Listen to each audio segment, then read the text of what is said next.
Good Bad Ugly director Adhik Ravichandran இயக்கத்துல நம்ம தல அஜித், த்ரிஷா, அர்ஜுன் தாஸ், சுனில் அப்படின்னு சொல்லிட்டு சினிமா பட்டாளமே சேர்ந்து நடிக்க இப்போதைக்கு ஏப்ரல் 10 இன்னும் ஒரு 6 நாள்ல உலகளவில் ரொம்பவே கிராண்டா வெளிவர காத்துக்கிட்டு இருக்க ஒரு தமிழ் ஆக்ஷன் கேங்ஸ்டர் திரைப்படம் கண்டிப்பா நல்லா இருக்கும் அப்படின்ற மாதிரி எதிர்பார்க்கப்படுது. ஏன்னா ஆதிக் ஃபேன் பாய் சம்பவம் அப்படி சொல்லிட்டு தலை அவரை வச்சு ஒரு சூப்பரான படத்தை பண்ணிக்கிட்டு இருக்காரு அப்படின்ற மாதிரி நம்பிக்கிட்டு இருக்காப்ல. ஆனால் படம் எப்படி இருக்கு அப்படின்றத நம்ம வெயிட் பண்ணி தான் பார்க்கணும்.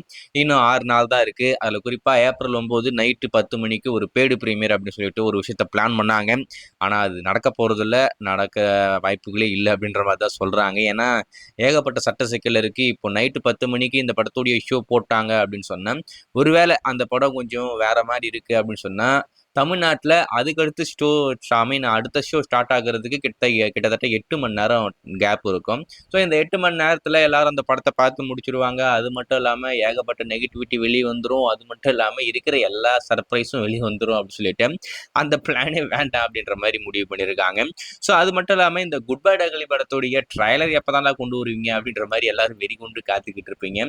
இன்னைக்கு ஈவினிங் நைட்டு 8:02க்கு இந்த படத்துடைய புக்கிங்கை ஸ்டார்ட் பண்ண போகிறாங்க.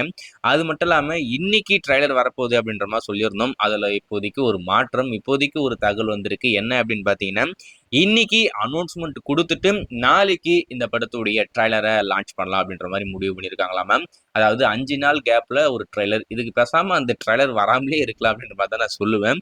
ஏன்னா இவ்வளவு சீக்கிரம் இந்த கம்மி கேப்ல ஒரு ட்ரைலர் வர்றதுன்றது மேபி அந்த ட்ரைலர்ல ஸ்டோரி ரிவீல் பண்ணக்கூடிய எல்லா விஷயமும் அதில் இருக்கும். ஸோ அது மட்டும் இல்லாமல் நிறைய விஷயங்கள் அதில் ரிவீல் ஆகிடும். அதுக்கப்புறம் ஒரு சில ட்ரைலர்லாம் பார்க்க ரொம்ப மொக்கையாக இருக்கும்.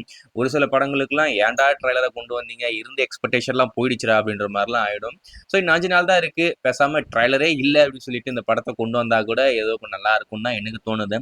ஸோ ஏதோ ஒன்று இப்போதைக்கு வந்திருக்கிற தகவலை பொறுத்த வரைக்கும் இன்னைக்கு அனௌன்ஸ்மெண்ட் கொடுத்துட்டு நாளைக்கு இந்த படத்துடைய ட்ரைலரை லான்ச் பண்ணலாம் அப்படின்ற மாதிரி பிளான் பண்ணியிருக்காங்களாமா.